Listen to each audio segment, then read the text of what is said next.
तर आता बातमी आहे सोलापूरमधून। सोलापूरमध्ये सराईत गुंडाचा एन्काउंटर करण्यात आला। आरोपीनं पोलिसांवरती 2 ते 3 राऊंड फायर केल्याची सूत्रांनी माहिती दिलेली आहे।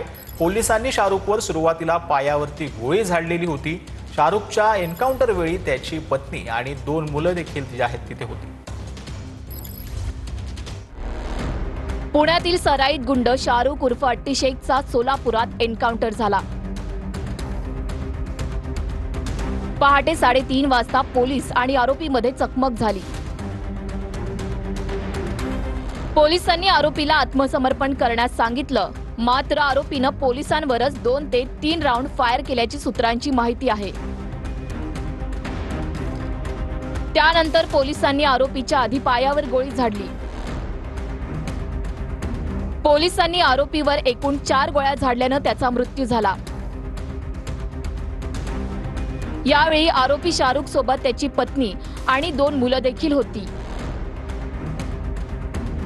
मोहोळच्या लांबोटी गावातील चंदन नगरमध्ये पोलिसांकडून कारवाई करण्यात आली। सोलापूर ग्रामीण पोलीस दलाचं एक पथक आणि पुणे पोलिसांच्या क्राईम ब्रांचचं एक पथक या ठिकाणी दोघे संयुक्तिकपणे कारवाई जी आहे त्या ठिकाणी करण्यात आलेली होती। त्याला अटक करण्यासाठी त्याच्या घरी गेलेला असताना या ठिकाणी त्याने जो आहे या ठिकाणी पोलिसांवरती प्रतिहल्ला जो आहे तो केलेला होता। फायर केल्याची माहिती जी आहे ती समोर आलेली आहे आणि त्यामध्येच दोन्ही पोलीस आणि आरोपीमध्ये चकमक झाल्यानंतर यामध्ये आरोपी जो आहे तो गंभीर जखमी झालेला होता आणि त्याच अवस्थेत त्याला सोलापुरातल्या शासकीय रुग्णालयात आणण्यात आलं होतं। मात्र या ठिकाणी डॉक्टरांनी त्याला मृत घोषित केलेलं आहे।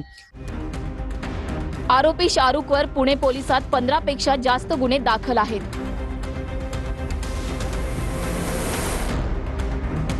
माझ्या मुलानं कुठलाही गोळीबार केला नव्हता। पोलिसांनीच घरात घुसताच थेट गोळ्या चालवल्या, आरोपीच्या वडील आणि पत्नीचा दावा।